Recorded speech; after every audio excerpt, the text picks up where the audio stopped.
it's a beautiful day because I have a wonderful show for you today. First I have State Senator Burt Johnson, and then I have some flowers. Claudette Wellings is going to come on and have some ideas for you for Valentine's Day. And I'd like to first introduce my guest, State Senator Burt Johnson. Good morning, good morning, good morning. Good morning. How are you? I'm great. It's another day in paradise. In paradise, and we have on red. We have on red. Celebrating women and heart disease. We're not celebrating heart disease. We want to eradicate it. And we want to bring awareness to it. You know, it's one of those things where we talk about cancer and cancer awareness, and the entire world has come accustomed to wearing pink. Well, it's time now to put on red so that we understand that women's issues are just as important as the rest of the issues advocated around the world. That's just as important. I don't know. There hasn't been a lot of justice there, but we're trying, and we have to not only take care of ourselves, we have to call for more research, and we have to eat healthier. That's right. That's and right. Exercise. Got to eat to live. Instead of living to eat. Wait, absolutely. I think I eat to live. I'd love to live to eat. Oh, yeah. We've all at one point lived to eat. But now we get to a place where we're more sober in our understanding, and we do have to eat to live. Right. And thank you for wearing your red. Absolutely. I mean, that's absolutely a brownie point, man. That's a brownie point. But I'm so happy to have you here today. And would you first tell us where you cover? Well, I'm Burt Johnson. I'm a senator from the 2nd District. There are 38 senators. I represent just about all of northeast side Detroit, Highland Park, Hamtramck, Harper Woods, and the 5 Grosse Points. Wow, that's a lot. It's a big swath of land. If you can imagine, almost Woodward 6 to 8 mile over to Lake St. Clair. And all points in between. I've probably got one of the more challenging districts, certainly the most diverse. We've got very affluent people, some folks who are not so well-to-do. We've got highly educated people with a number of letters behind their name, and we have a struggling illiteracy rate as well in this district. This is a very important district for all the collective issues that Michigan needs to be addressing. Yes, it is. The demographic is amazing. It is. It's amazing. And do you get a chance to cover a lot of this district? I mean, do you go visit homes or community meetings all across to Grosse Point? Yeah, we really do. And number one, this community is really a world community. So outside of New York, outside of Miami, you have Hamtramck, Michigan, where people descend on the United States of America to come make a better life. Then you've got old establishment money to some degree over in the points, and we see them all the time. And Detroit is always in the mix. I've got the 48205 area code, zip code, which is one of the prominent zip codes with respect to high crime and that kind of thing. And so, is that the east side of Detroit? It is the east side of Detroit, more specifically the 9th precinct. Over off Gratiot and Gunston.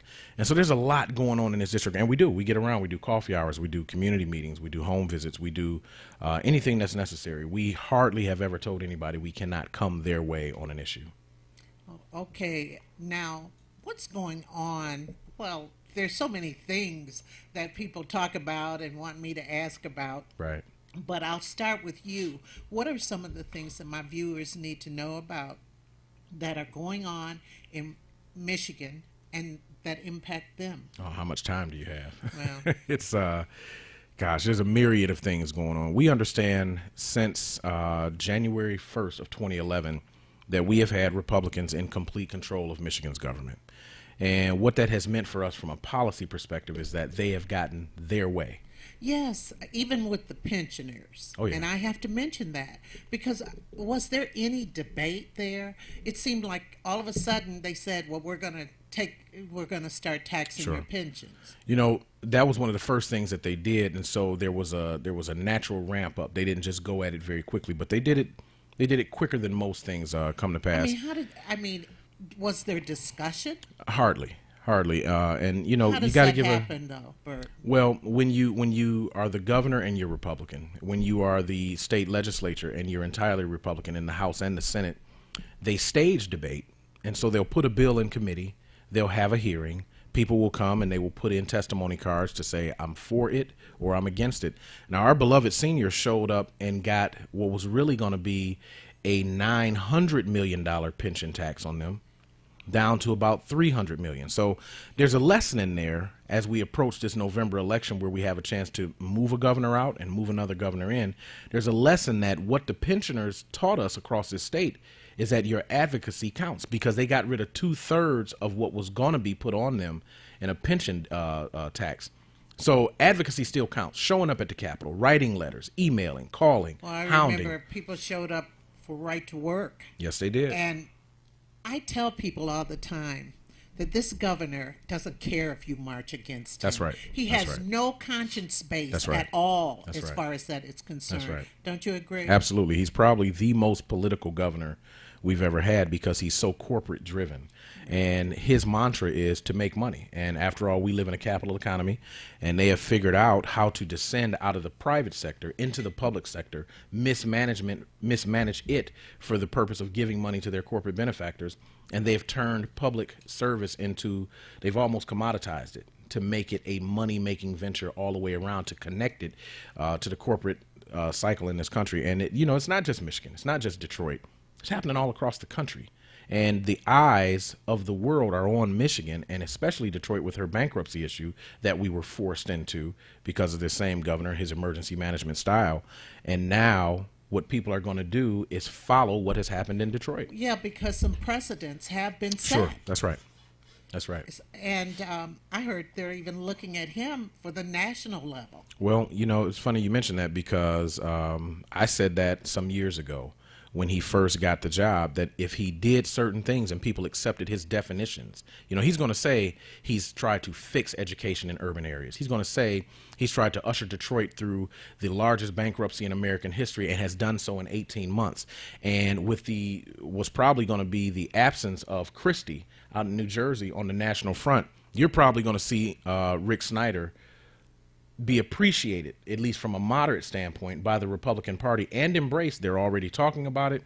We firmly believe that it's a plan in place. I believe it too. And you think about the fact that the EAA schools, I'm not going to harp on this, but I know people who teach in those schools, and I'm a former teacher myself, and they are doing an injustice every day to our children. And I don't know why more parents are out there protesting the fact that teachers are only allowed to lecture a certain amount of time. Right.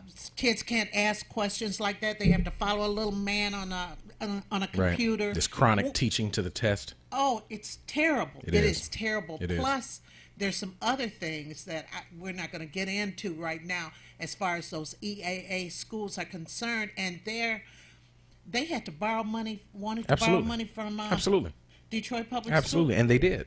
And there's a very simple answer here as it relates to the EAA. I mean, we have the fight we're waging in Lansing to keep it from becoming a state law and getting mandated into place. We're trying to separate Eastern Michigan from its contract with the EAA. But here's the bigger thing. From a consumer standpoint, parents have the right to subtract your child from the school. Yes, take your child. Take your child out the school. We understand Pershing has a long and beautiful and reputable history in the city of Detroit. Pershing has been made an EAA school. The only reason Pershing operates today with about 400 kids in a 2,700 kid school environment is for the sports. Pershing has such a heritage in basketball and other sports that they're keeping it alive. So it's almost like a school on life support for the purpose of pleasing the parents who are watching this child of a school die. And it's really a distasteful, ugly way to end the history of one of the better schools in the city of Detroit. But that's become the EAA. And all we have to do to really put it out of business, subtract your child. There are plenty of other good Detroit public schools to put your child into. And guess what? I heard, this is from a teacher in an EAA school, that there's so many seniors with a 6th grade reading level. Oh, yeah. I believe that. I believe that. And how are they addressing that? Well, they're not. I had occasion to be in a number of these schools, and I happened to ask a couple of the students, and they're very open. That's the one thing about our children. They're learned, they're responsive, and they are looking for someone who actually wants to see something good for them happen. They're looking for that person. I asked some of these students, tell me what the homework load is like. And they said, well, we don't get homework. And I said, right, but the stuff that you take home that you bring back every day, we don't get homework. I said, well, what I'm saying is, the paperwork that they give you to go home and work on, and you bring it back and you get graded on it. You get a mark for bringing it back. They said, we don't get homework. We don't have books that we're allowed to take home. Well, each of us knows that the only way we get great at something is to practice. Right. You get a lesson in class, you go over it, you exercise on it. Then you're given extra exercises for your home time. And then you come back, you're tested on your proficiency of how well you studied and you practice. No homework means no practice. No practice means you don't get great. That's just the life we've all lived. And so that's what's happening in our schools. Some of our schools anyway. And I heard that at one point they wanted to add more schools. Sure. But people are protesting that. Now, I graduated from Eastern Michigan. I have a bachelor's and a master's from there. And I know people up there, and I know the staff does not want to be associated with those schools. And they've been extremely vocal about that. Right. We sat on a panel the other evening, and I've got to really give it to folks. There are now people who are in the line of fire when they advocate right and wrong on certain things. And these folks who are teachers, the faculty, the staff, they have come forward and put themselves on the front line. And they're saying, not only do we want to separate from this ugly contract, but we want to be a part of a good answer if we're going to be a part of any answer about public schooling across the state of Michigan. Well, one thing, I always taught, like, this child I'm teaching may end up being my next door neighbor. Sure, that's right. May end up being my doctor. Right. May end up being someone integral in my life. We have Tony on the phone. Good morning. Good morning. How are you? Just fine, thanks. Yeah, my question was, when the EA schools were advertising and promoting their schools with the commercials, why didn't DPS do the same thing to promote DPS schools, to give an incentive to go to DPS? Well, I don't know, but I have some thoughts. Number one, every year we see the doors open with Detroit Public Schools and so forth and so on. I never saw them touting the EAA schools as being a better school. So I never saw that. Also, a lot of people were in their home schools and did not want to move from those home schools, don't you think? Right. Well, and there are a couple things here.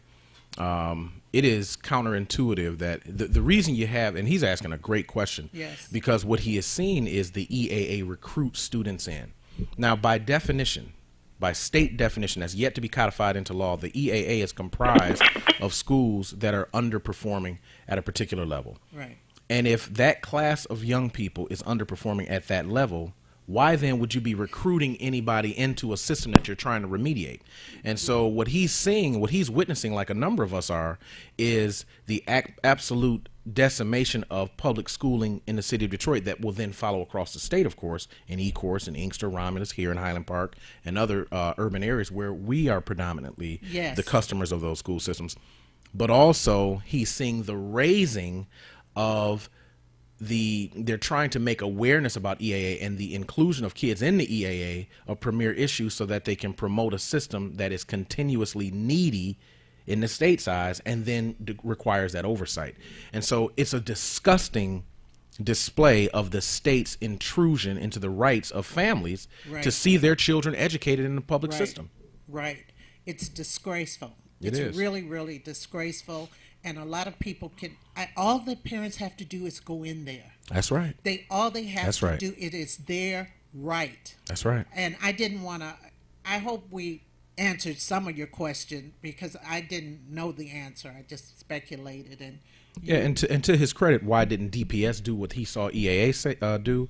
It's because they would rather, under emergency management, raise a larger pool of charter schools that are for profit, that give people an opportunity to come in and take money off the backs of our children while not giving them anything called a good education, and at the same time completely commoditize the education environment. So, this has not been a plan that just started in a year, the last couple of years. This has been a 10, 15, 20-year plan going back to taking DPS when DPS was a healthy, upper middle of the road school system in comparison to the others across the state. Well, and I believe there's some people who have been advocates for Detroit public school children who people celebrate who I've been watching for the past 35, 40 years, and really, when they started advocating, I saw the schools go down because their methods That's right. of advocating were wild. That's right. And a lot of times they really didn't know. It's nothing like having people who don't really know what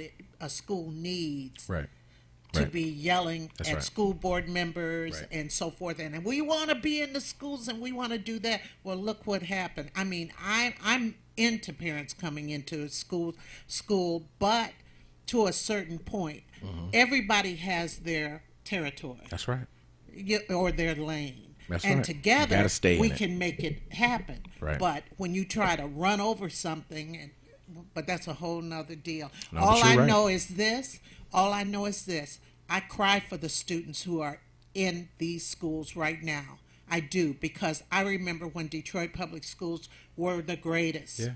Yeah. You couldn't beat them. Yeah. And now it's just ridiculous what's happening. But I didn't want to, all this goes to the state.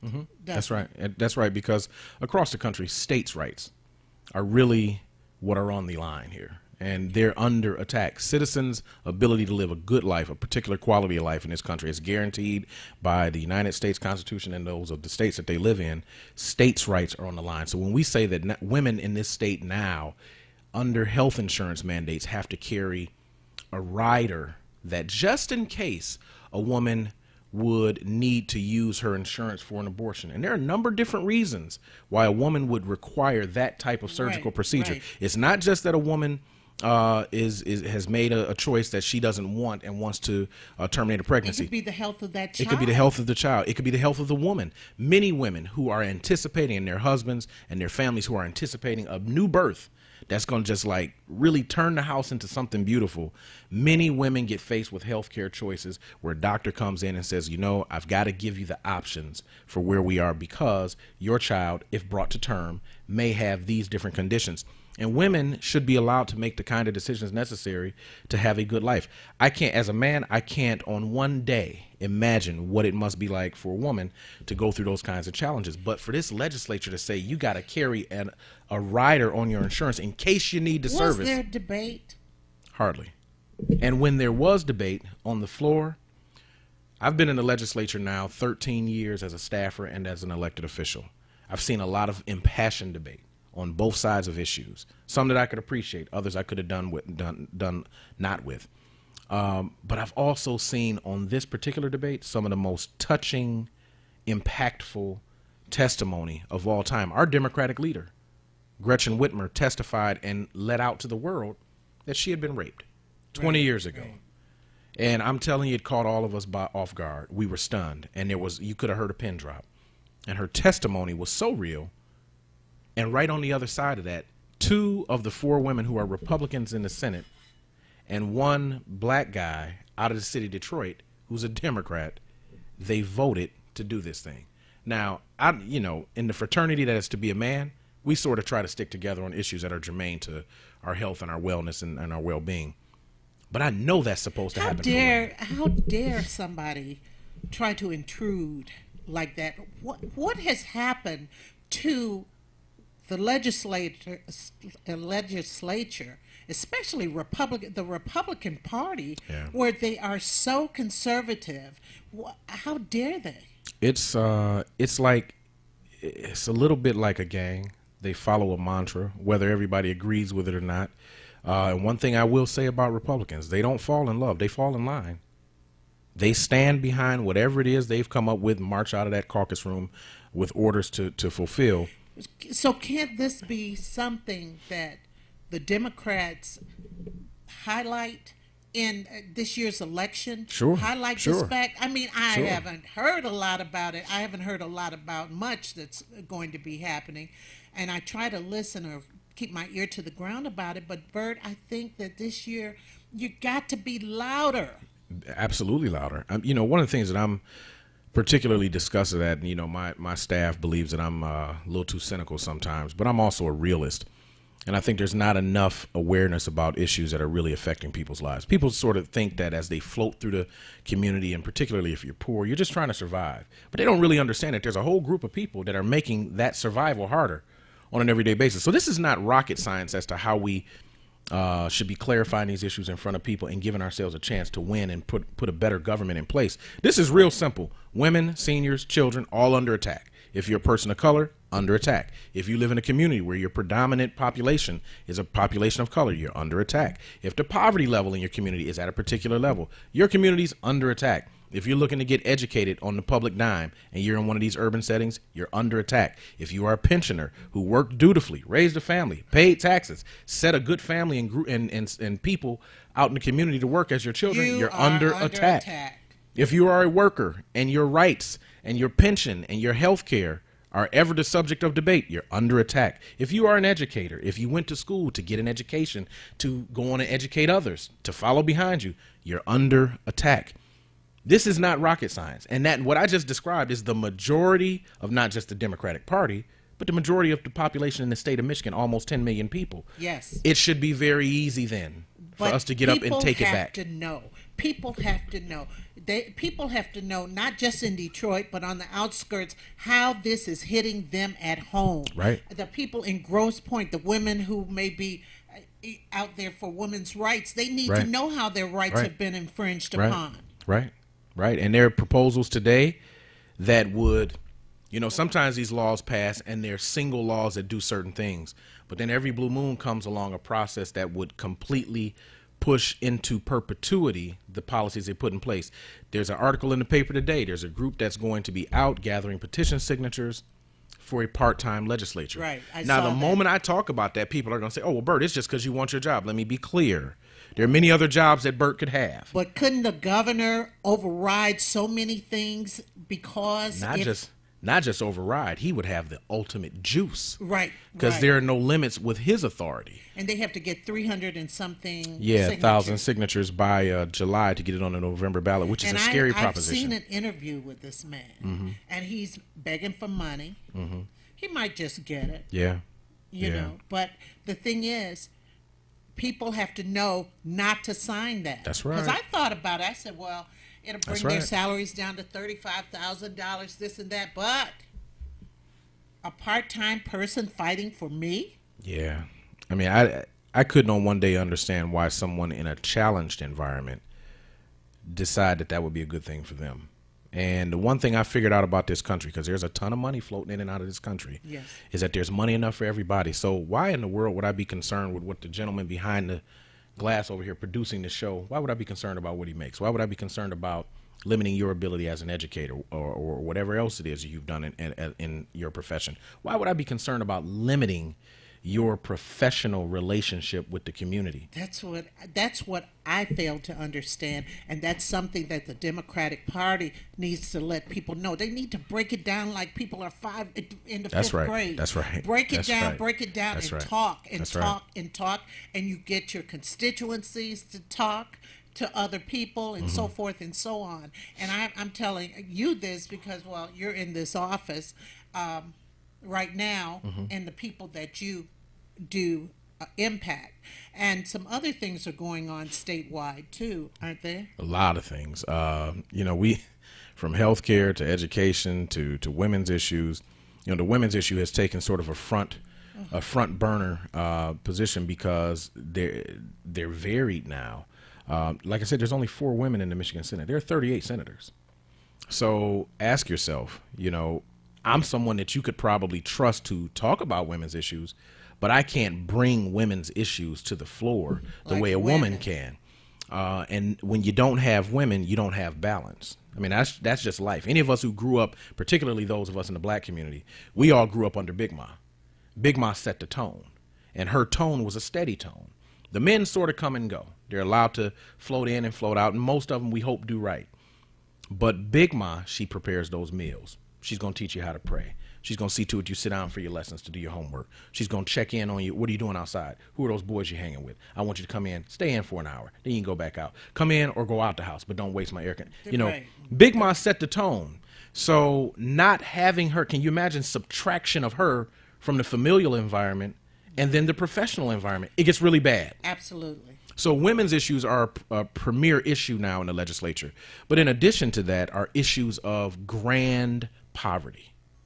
more people, more children living in impoverished conditions in the state of Michigan than in any other time in our history. That's a horrible narrative. It's horrible. For a state that boasts a $49 billion budget. We have the money to remediate any problem we have in this state. I know. Any problem. I know. Homelessness, illiteracy, mental illness. The rate of illiteracy it's pitiful. How we lock people up and what for, and for what length of time. Yeah.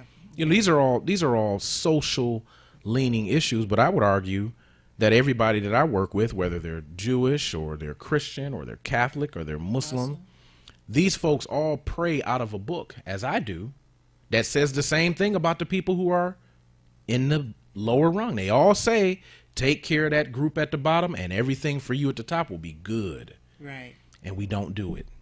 And so, you know, for a group of people who in the legislature boast all this, you know, being versed on religion and we practice and this, that, and the other, we got a horrible way of demonstrating it through collective policy. I have two questions for you before we call it a day. One is, are you going to see President Obama today? I am not going to see President Obama today. Oh, okay. I just was asking because a couple of my former students. I've seen him on a number of occasions when he comes here, but, you know, I'd kind of like the president to come to Detroit. Yeah, yeah. Come to the center of it all. And I understand, you know, there are politics at play, but some of that has to go away when I get to say that, Mr. President, you're in your second term now. They can't unelect you now. Now you kind of get to live out loud with your politics. Come on to Detroit. Right. Because it's still a great place to be, and we need you. Next thing is the minimum wage. Oh, yeah. I'm glad you're bringing this up. Do you think that the minimum wage, some states are heightening the minimum wage. Mm-hmm. What do you think about Michigan? Oh, Mrs. Perryman, you give me hope, because the minimum wage, I think, can be one of those single catalysts to bring people out. So many people are living below the poverty threshold. So many people are working their butts off, and they can't make the ends meet. They can't pay child care expenses, can't get to work dutifully. And there is no mass transit system that really helps them go to where they're trying to go. We're working on it, and we're close to getting a shovel in the ground, but it's not here yet. The minimum wage is getting attention all across the nation. It is banding people, white, black, suburb, urban, is putting them all in the same pot, and we're going to get something on the ballot that I think gives us a chance to raise the minimum wage. I wish it could be on this year's ballot, the same ballot that people have to vote in the fall election. Oh, I think it will be. I think it will be. My bill might get people out. It will get people out. We introduced a bill that has become the subject of this minimum wage war that we're waging against corporate interests. What is it? Our bill says that in increments of 50 cents, we would go from $7.40 to $10 by 2015. And that's not even indexed to the price of inflation. But then thereafter, we'd like to index it to the cost of living. What is the deal that people are so against giving people more than $7 an hour? Well, maybe you should probably do a show on this, but there is a very fine documentary called "The Men Who Built America," and it's set back to describe. It's set in the 1800s to really describe the Vanderbilts, the DuPonts, the Rockefellers, Carnegie, all J.P. Morgan, all these folks who sort of snatched industry and did it in a grandiose way. Back in the early 1900s, when J.P. Morgan made $500 million in 1 year, the next nearest American making money made a little under $400 a year. And so these folks had control of our economy, control of our government. J.P. Morgan had an opportunity to see U.S. Steel not deregulated because he was the country's bank, bailed us out 4 times, wrote us a check. And the idea is that these men, these people who ran particular industry, gas and electric, petroleum, trains, you name it, these folks were in position to make large profits against very small profits for citizens. And these people got hurt. They got killed on the job. They made paltry sums. But it was the widened gulf between the haves and the have-nots. And when you hear these people, and that's why history is so important, when you hear these people say, we want our country back. When the Tea Party says, we want our country back, what they're saying is, we want to float right back to the days where there were no union influence, where there was no women really working, when the value of a citizen was never interpreted in their daily work. But we want to make haves and have-nots. We got to be very concerned about classism. And like caste systems. That's right. That's what I see. That's what I see, and that's what I see we got to fight against. Yeah. Don't let me get started because you got to do a show on that. You got to do a show on that. Always been a rebel. I do have to do a show on that. And what's the name of that? It's called The Men Who Built America. The Men Who Built America. You know, I don't believe in these guys as having been the best and the brightest, but it's very interesting the story that they tell about how they interacted with early America, early industrialized, pre-industrialized America. Well, I tell you what, after I review that and everything, down the road, maybe I'll have you come back on and somebody else, and we'll discuss that. Because that's a whole show. It is. I'm happy to. It is a whole show. So everybody, I'd like to thank my guest, State Senator Burt Johnson, who's filled us with a lot of information. Let's hope he gets a lot of fight. And the Democratic Party, to me, doesn't have, in the state of Michigan, has to put up their dukes. We do. We could use a few more soldiers. We really could. But if you take the soldiers you have and put up your dukes, then more people come along because leadership. People are looking for heroes. That's right. They are, and it's easy to be had at this time because all you got to do is stand up and fight for people. That's it. I believe in it. So thank you, Burt. You're welcome. Thank you. I will see you again soon. And everybody will be back in just a moment with Miss Claudette Wellings. Good morning, and good morning once again. And welcome to the Brenda Perryman Show right here on TV 33, WHPR. And I'm wearing red, to talk about heart disease and all of that stuff. But also, a lot of people will be doing red next month. Next week. Because next week, Friday, is Valentine's Day. And just to let you know, next week, Valentine's Day, we're going to have some members of Enchantment here, the legendary singing group, and a representative from Porgy and Bess, and that will be in town. So it's going to be great, great, great. I am excited about that show. And I'd like to introduce you to my guest, Miss Claudette Wellings. Good morning. Good morning. Good morning. Now, what's the name of your florist? LaShee Floral and Events. Where is that? And we're located at 3031 West Grand Boulevard in the New Center. That's in New Center 1 building, which is across the street from the Fisher Theater. Across from the Fisher. Can we bring these a little closer? Because these are beautiful. It's nothing like having flowers. Have you ever gotten flowers, ladies and gentlemen? It's just a good surprise. It adds everything to your life. But I want to ask you about yourself first, Claudette. Now, where are you from originally? I'm originally from Detroit. I lived in Los Angeles for about 15 years. Really? And then moved back to Detroit. So you moved back here? Yes. Wow, somebody moved back. That's right. Good. And what made you decide, how long have you been a florist? You know what, I've been a florist for about 10 years, but I've been in full force for the last 5 years by myself, just working the business, really with a team now too. I do weddings and parties and special events, corporate events, Christmas decorations and things of that nature. Wow. You must like flowers. I love it. I love it. It's a joy. Doing flowers is always a joy. It brings happiness.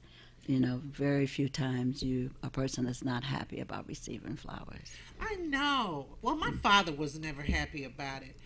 When he was in the hospital, somebody brought him some flowers, and he said, this was years ago, he said, he threw them out, out the door. He said, this is no funeral. He was like that. Right, You're a little cantankerous.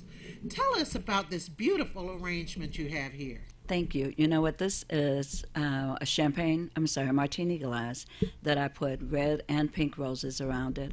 And then in the middle, I'm floating some Gerber daisies along with, which is not in there, but a candle. So just a nice centerpiece for any occasion, be it for home, be it for something at event, but just something pretty and red, but with the candlelight, just to give it a nice soft look and a nice, just something pretty with the I'm sorry, with the rhinestones hanging down there. Rhinestones? Yes, a little bling to give it a little more. I think this is just absolutely gorgeous. Thank you very much. And it's a great, like you say, centerpiece. Shoot, I wouldn't mind getting this for a gift. Right, and it could be a wonderful gift. Hint, hint to somebody out there.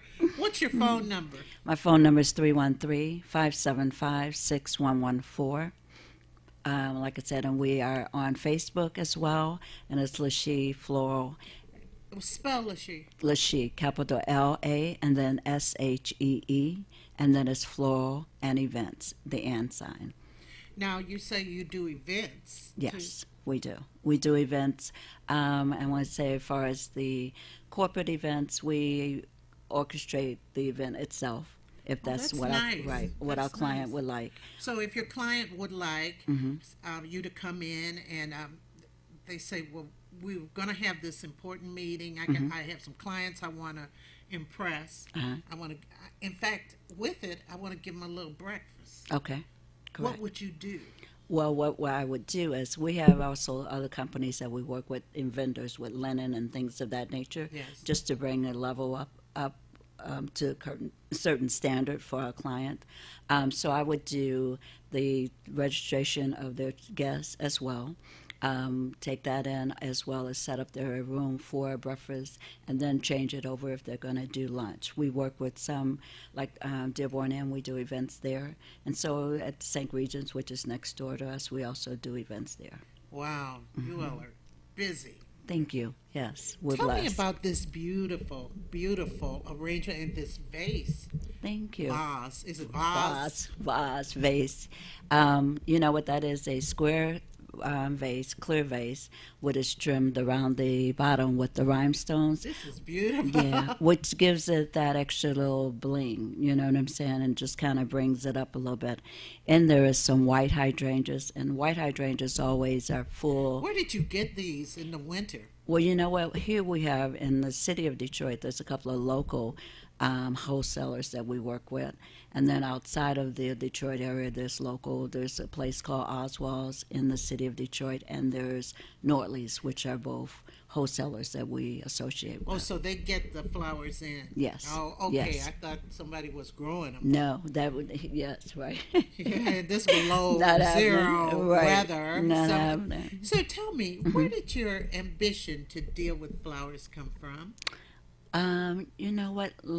Enjoying and liking the life of things, and enjoying to see pretty. I like pretty, and I like elegant.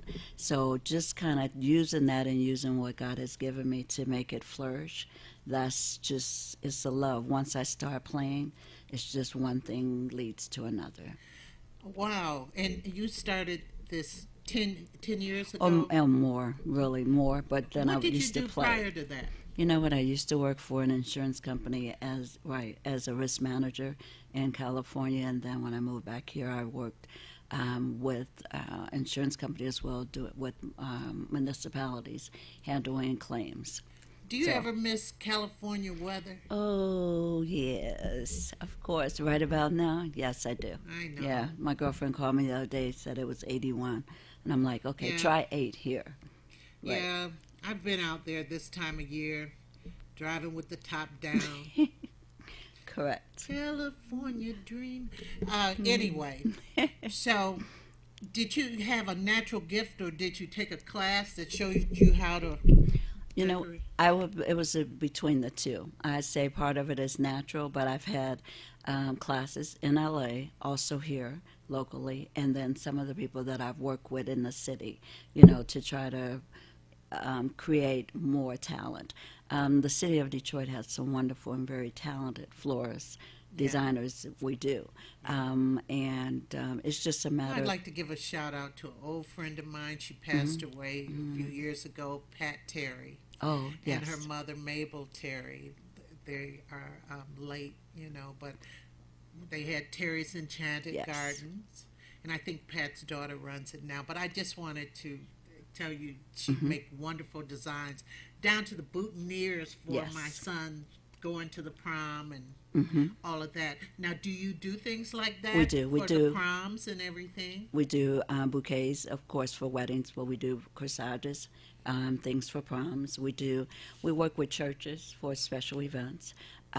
So we just do a combination of everything. We also do, of course, here is fresh, but we also do silk arrangements as well. Oh, you do? Yes, we You do those. Mm-hmm. What about funerals? Say if I had to call about a funeral, you have timely delivery? We do. We do anything for funeral, casket sprays, standing sprays. We have quite a few plants, different sizes, different price ranges. We work with whatever customer's budget What do is. you suggest a customer, do they have to come in? They don't have to come in. With anything, what I ask the person is about, if it's as far as the funeral, just tell me something about that person, because I don't do it just as to what's in the book. Right. I need to feel it, and a lot of people are doing cremations now, so they want something that I think they'll be able to take home and enjoy, because it's not going to go to a cemetery. You know what I'm saying? So something that they can be able to reuse, even if they just took it all out and put it in a big vase. They still get a chance to enjoy the flowers. They're just not for that one moment or for that one day, because the memory is so special. Right. So, memory is special. Yeah. And what I like about these, you have a combination of different plants in here, a combination, and that just makes it so great. And I'm so happy that you were able to come out in this cold with this, and this water here in this box and everything. A lot of times, okay, let's talk about Valentine's Day. I was going to talk about a lot of times people, as a teacher, nothing was better than me getting flowers. Oh, I love it. Right, because it brings joy. It does. Right. And they come to the classroom and the students get happy, and flowers add something to a room. They do. They do. They bring that sense of softness. It does, a sense of love. Love, exactly. And tell me this, if somebody's going to order something for their significant other, and you could order flowers for men also. Yes, we do flowers that are manly. Manly flowers. Yes, because most men are like, but with manly flowers, I normally try to use tropicals, because of the simple fact that it's a little bit harder, but still soft. You know, Bird of Paradise, you can put something with it, ginger, something or pin cushions, which are tropical. They come in orange and reds, but that it gives it a little more of a less feminine flair. Exactly. Now, if I'm ordering someone some flowers for Valentine's Day, how many days ahead do you think I should put an order in? Well, currently, right now, we're doing a discount if you call and order by Monday, which is the 10th, I believe. If you order by Monday, you get a discount, and you get extra with your arrangement. You get balloons or candy. Oh, that's nice. Give that number again. 313-575-6114. What are your hours? The hours are 9 to 5:30. Wow, that's a nice long day. It is a nice long day, and on Monday, next Thursday and next Friday, we'll be open from 8 until 7 on Thursday, and on Friday, we'll be open from 8 until the last rose leaves.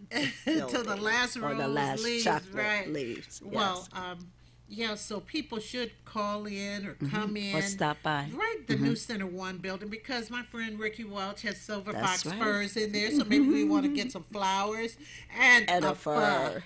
Maybe the men want to get a fur for themselves and flowers for the lady. No, it should be however you want to do it. Right. I'd say shop both places and everything, because flowers live, and you said you like do. life. Yes. And it's nothing better than life. You know, right now we're losing a lot of people. I know I lost someone very close to me, and you Yes. have lost someone very close to your family and stuff. And, you know, just seeing these here just brighten up so much. Yes, it does. It gives us, that's why I love what I do, because it's about life.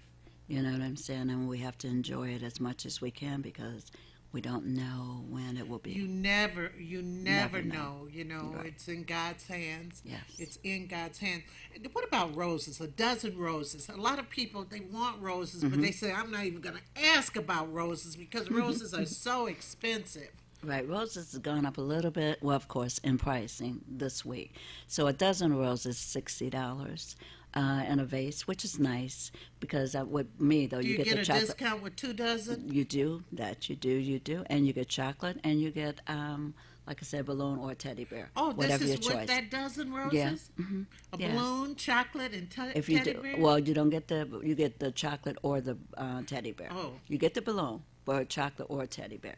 But that's if you call on the 10th, call by Monday. Called by Monday. Yes, and then after that, we still have some other discounts. If you get a half a dozen, we have roses in all colors. It's going to be the red, the yellow, pink, white, and then we'll have tulips and all kind of different types of flowers. You don't always have to do the roses. You need to just do what feels good. And the single rose means a lot as well. A single rose is beautiful, priceless. beautiful, Yes. beautiful. Yes. My children never get me flowers.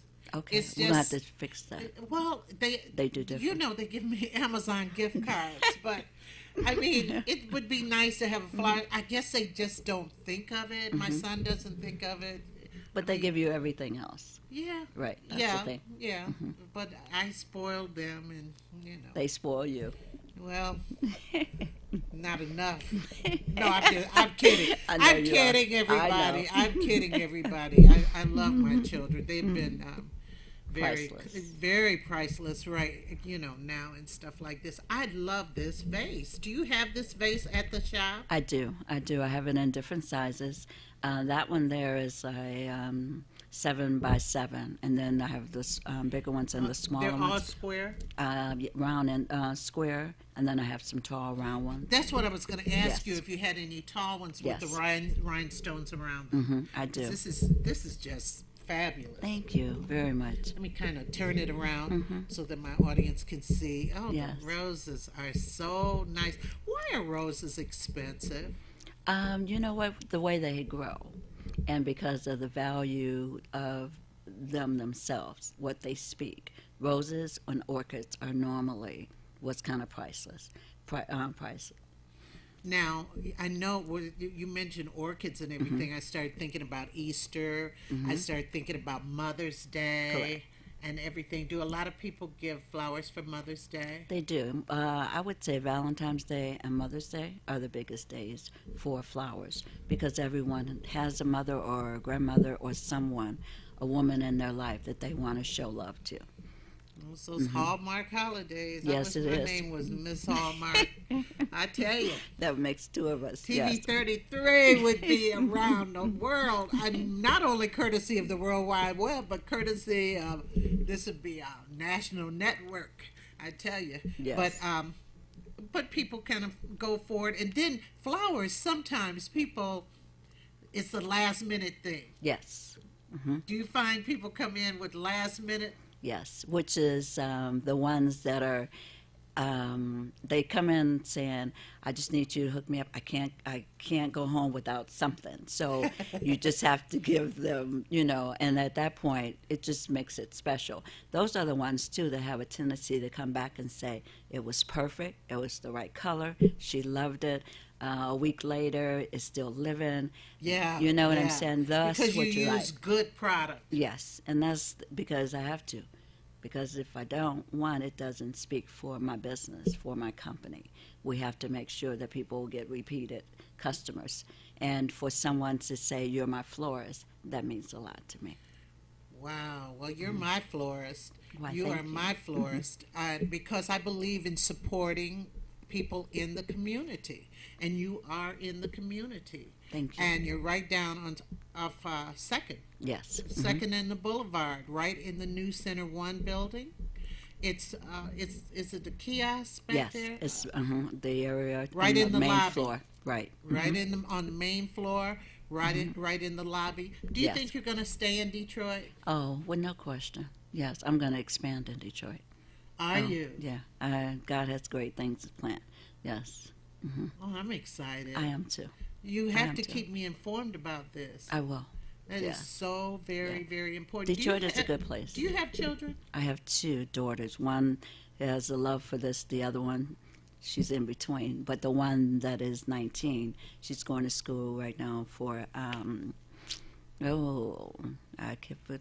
anyway, she's in school, but she does have a love for this. She's a designer as well. She's my right hand, and then I have a couple of other people that are my right hand, and then I have another daughter that attends UOD Mercy. So I have 2 daughters. I have a daughter that goes to UOD Mercy. Yeah, and it's a good thing. It's a good thing, because we have to keep our young people busy. Yes. Really have to. And this is a trade. This is really a trade, and we appreciate you being an entrepreneur.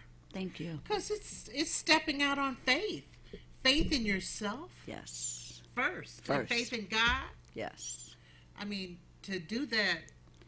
I'm always grateful because in the city of Detroit, and to be able to sell flowers, and at this time, and I've been there in New Center for 3 years. That's a blessing to be able to still be maintaining. Wow. That is truly by faith. And even though people say things about the city, people support. New Center is good to me. Excellent. Yes. Excellent. I love that building. I do too. And everybody, I'd like to thank Claudette Wellings and LaShee Florist. Floral and Events. Floral and Events. Give that phone number one more time. 313-575-6114. And everyone have a great Valentine's Day and hope to see you. And hope to see her. And remember, she has discounts until Monday. You could always send me flowers here next Friday morning at TV 33 WHPR, Comcast 20 in Detroit, 160 Victor. Maybe I'm looking for a Valentine. I don't know. But anyway, join me again at 1 o'clock today for Table Talk with Brenda Perryman, and we have the men today, and we have some topics for you. So I will see you at 1. Thanks again. Thank you very much.